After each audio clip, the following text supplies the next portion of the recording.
अस्सलाम वालेकुम dear students. आज के लेक्चर में हम आरएनए को स्टडी करेंगे। आरएनए जो कि एक राइबो न्यूक्लिक एसिड है। न्यूक्लिक एसिड टू टाइप्स के हैं, आरएनए एंड डीएनए।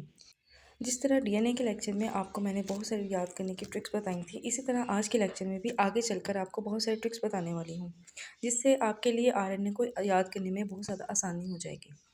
आरएनए एक पॉलीमर है जो कि बहुत सारे राइबो न्यूक्लियोटाइड यूनिट के मिलने से बनता है। और डीएनए के केस में हमने देखा था कि डीएनए एक पॉलीमर था जो कि बहुत सारे डीऑक्सी न्यूक्लियोटाइड के मिलने से बना था। आरएनए जो है वो सिंगल से स्ट्रैंड होते हैं और इनमें एक ही पॉलीन्यूक्लियोटाइड चेन होती है।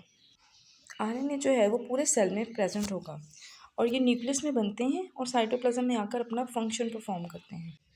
न्यूक्लियस में ये डबल स्ट्रैंडेड डीएनए स्ट्रक्चर से बनेंगे और इस प्रोसीजर को हम ट्रांसक्रिप्शन कहते हैं, जैसा कि इस डायग्राम में आप देख सकते हैं।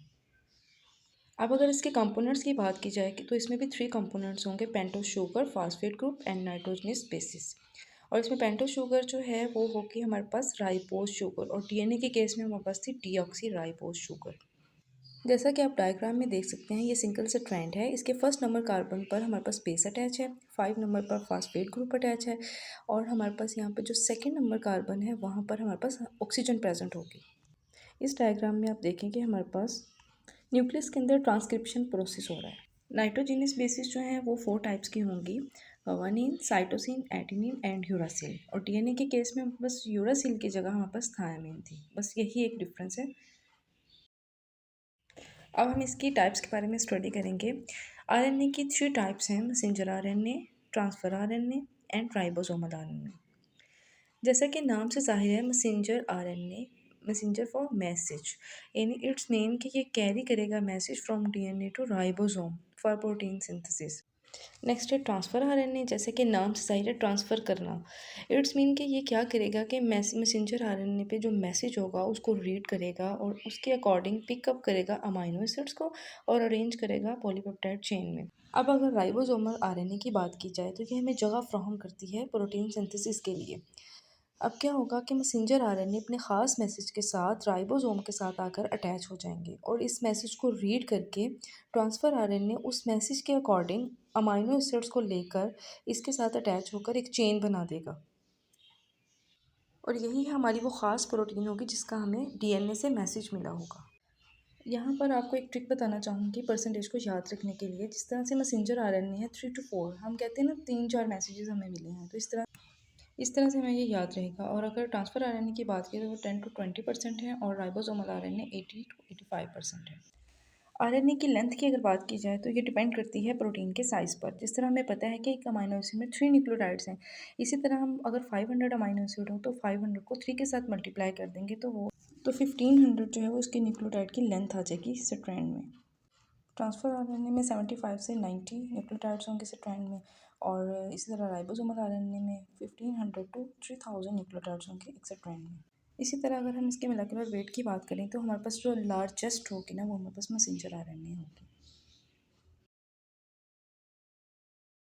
स्ट्रक्चर में सबसे पहले ये मैसेंजर आरएनए की स्ट्रक्चर है। इसके ऊपर ये मैसेजेस हैं जो कि कोडॉन की शक्ल में प्रेजेंट हैं इसके पास। ट्रांसफ़र आरएनए में हमारे पास 5 रीजन्स हैं जिसमें हमारे पास ये लूप्स हैं।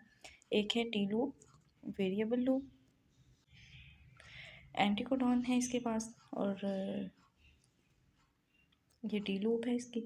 और ये हमारे पास है एक्सेप्टेंस स्ट्रैंड जिसके ऊपर 5 प्राइम एंड 3 प्राइम है। 3 प्राइम पे हमारे पास अमाइनो एसिड आके अटैच होगा।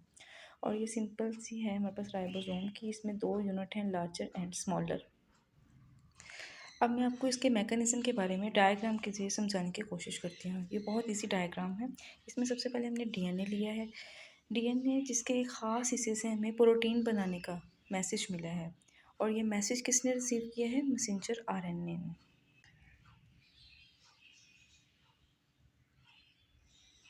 अब ये मैसेंजर आरएनए जिसके पास हमारे पास मैसेज है वो अपने आप को राइबोसोम के लार्जर और स्मॉलर सब यूनिट के साथ अटैच करेगा।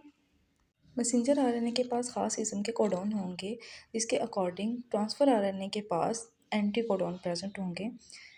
ट्रांसफ़र आरएनए जैसे कि नाम से ज़ाहिर है, इसने ट्रांसफ़र करना है, इसने पिकअप करने हैं अमाइनो एसिड्स को ख़ास किस्म के और अरेंज करने हैं उनको पॉलीपेप्टाइड चेन के साथ according to information present in on the messenger RNA.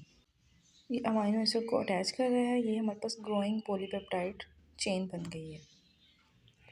ये इस डायग्राम का ओवरऑल व्यू है। इसका मतलब है कि डीएनए ने मैसेज देकर प्रोसेस स्टार्ट किया और फिर तीनों आरएनएस ने मिलकर इस तरह से इसकी प्रोटीन्स की चेन्स बना। अब पेप्टाइड सिंथेसिस की बात करते हैं। इस डायग्राम के थ्रू मैं आपको बहुत ही आसान तरीके से समझाने वाली हूँ, इसलिए इसको प्लीज़ तवज्जो से सुनिएगा। जैसा कि हम जानते हैं कि हमारी बॉडी में बहुत ज़्यादा स्ट्रक्चर ऐसे हैं जो प्रोटीन से मिलकर बनते हैं। जैसा कि हमारे नेल्स हैं, हमारे हेयर्स हैं, हमारे बहुत सारे हार्मोन्स हैं जो प्रोटीन इन नेचर होते हैं। जैसे ही बॉडी को प्रोटीन की ज़रूरत होती है, तो डीएनए जिसके पास जेनेटिक इन्फॉर्मेशन मौजूद है उस खास प्रोटीन की, वो सबसे पहले सेल के न्यूक्लियस में ट्रांसक्रिप्शन के ज़रिए मैसेंजर आरएनए बनाएगा और फिर इसको मैसेज देगा, और अब वो मैसेंजर आरएनए न्यूक्लियस से बाहर साइटोप्लाज्म में आ जाएगी। मैसेंजर आरएनए अब राइबोसोम के स्मॉलर और लार्जर सब यूनिट के साथ अटैच हो जाएगी। मैसेंजर आरएनए के ऊपर कोडॉन्स मौजूद होते हैं, जैसा कि यहाँ पर मैंने लिखा ए और सेकंड है GUA। अब ट्रांसफ़र आरएनए यहाँ पर दो काम करेगा। सबसे पहले इन कोड्स को, जो मैसेंजर आरएनए में प्रेजेंट हैं, एंटी कोड करेगा क्योंकि इसके पास एंटी कोडॉन्स मौजूद हैं, और फिर एक ख़ास अमाइनो एसिड को भी कैरी किए हुए है जो कि एंटी कोड के बाद वो एक ख़ास अमाइनो एसिड को अटैच करता जाएगा। इसी तरह वो पूरी चेन से मैसेंजर आरएनए के मैसेज को रीड करता जाएगा और इस मैसेज के मुताबिक अमाइनो एसिड्स को अटैच करता जाएगा। इस तरह से एक पूरी अमाइनो एसिड की चेन जो है वो हमारे पास बन जाएगी, और यही वो ख़ास प्रोटीन होगी जिसका हमें मैसेज मिला होगा। और ये भी बात आपको पता है कि जो अमाइनो एसिड्स हैं वो मिलकर प्रोटीन बनाते हैं। ये अमाइनो एसिड हैं जो उसने अटैच किए हैं, और ये इस तरह से एक ग्रोइंग पेप्टाइड चेन हमारे पास बन गई है। सबसे पहला था लाइसिन LYS, और दूसरा था एस्पार्टेट। अब ये जो है हमारे पास, ये है आउटगोइंग एम्प्टी ट्रांसफ़र आरएनए। इसने ट्रिप्टोफान को कैरी किया हुआ था TRP। अब इसने अटैच कर दिया है उसके साथ, चेन के साथ। अब ये यहाँ से जा रहा है। ये इसका कोड है UGG। राइबोसोम के ऊपर स्पेसिफिक साइट्स भी होती हैं, वो इंशाल्लाह अगले लेक्चर्स में ट्रांसलेशन को जब डिस्कस करेंगे तो वहाँ आपको डिटेल से बताऊंगी। अब यहाँ पर ये हमारे पास है इनकमिंग ट्रांसफ़र आरएनए जिसके पास एक ख़ास अमाइनो एसिड अटैच है, और ये ख़ास अमाइनो एसिड जो है उसका नाम है फिनाइल एलानिन, जिसका कोड UUC जो है वो मैसेंजर आरएनए के पास मौजूद है। आपने देखा कि कैसे ट्रांसफ़र आरएनए ख़ास अमाइनो एसिड को कैरी करके आता जाएगा, और अमाइनो एसिड जो है अटैच होके पॉलीपेप्टाइड चेन बनाते जाएंगे। उम्मीद करती हूँ कि आज के लेक्चर भी आपको बहुत इन्फॉर्मेटिव लगा होगा। अगर आप इस चैनल पे न्यू हैं तो सब्सक्राइब कर दें प्लीज़, ताकि आप आने वाली मज़ीद इन्फॉर्मेटिव वीडियोस को देख सकें। वीडियो अच्छी लगे तो उसको लाइक और शेयर ज़रूर करें, और कमेंट सेक्शन में भी ज़रूर बताएं। इस डायग्राम में मैंने 4 अमाइनो एसिड का जिक्र किया है, उनके नाम, कोड ये मैंने नीचे मेंशन कर दिए हैं। इन चारों को आप इजीली याद करके इस तरह की एक अच्छी सी डायग्राम बना सकते हैं। शुक्रिया।